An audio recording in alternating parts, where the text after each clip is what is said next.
5 डिसेंबरला पंतप्रधान मोदींच्या उपस्थितीत फडणवीसांचा शपथविधी आझाद मैदानावर संध्याकाळी 5 वाजता महायुती सरकारचा शपथविधी सोहळा चंद्रशेखर बावनकुळे यांची ट्विट करत माहिती।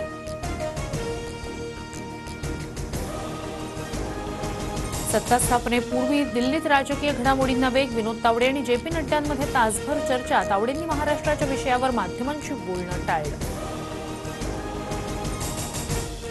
एकनाथ शिंदेंची तब्येत ठीक नसल्यानं डॉक्टरांच्या पथकाकडून तपासणी शिंदे सध्या साताऱ्यातील दरेगावात विश्रांती घेत असल्याची माहिती। कुणालाही शिंदेंना भेटण्यासाठी परवानगी नाही। बाबा आढाव यांनी उद्धव ठाकरेंच्या हस्ते पाणी पिऊन उपोषण सोडलं। आढावांच्या निमित्तानं ईव्हीएम विरोधात ठिणगी पडली। आता सत्तामेव जयते विरोधात उभं राहू ठाकरेंची भूमिका। विधानसभेला सरकारी तिजोरीतून अमाप पैशांचं वाटप बटेंगे तो कटेंगे हा तर अजब मुद्दा होता। बाबा आढाव यांचा अदानींसह भाजपवर निशाणा।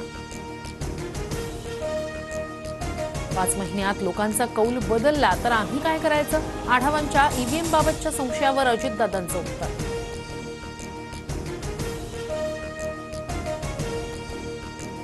काँग्रेसनं फक्त तिकीट दिलं त्यानंतर काहीही काम केलं नाही। पक्षानं उमेदवारांना वाऱ्यावर सोडलं। जालन्यातील पराभूत उमेदवार कैलास गोरंट्याल यांचा पक्षाला खर्च आहे। महाराष्ट्रातील 24 उमेदवारांचा फेरमतमोजणीसाठी अर्ज। विरोधकांची ईव्हीएम विरोधात मोहीम सुरू। काही मतदारसंघात सत्ताधाऱ्यांकडूनही ईव्हीएम मशीनच्या पडताळणीची मागणी।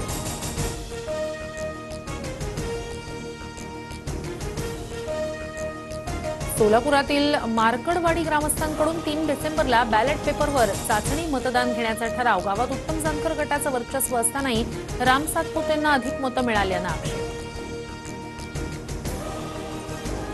दिल्लीचे माजी मुख्यमंत्री अरविंद केजरीवाल यांच्यावर हल्ला करण्याचा प्रयत्न। पदयात्रेदरम्यान केजरीवालांवर अज्ञातानं द्रव पदार्थ फेकला।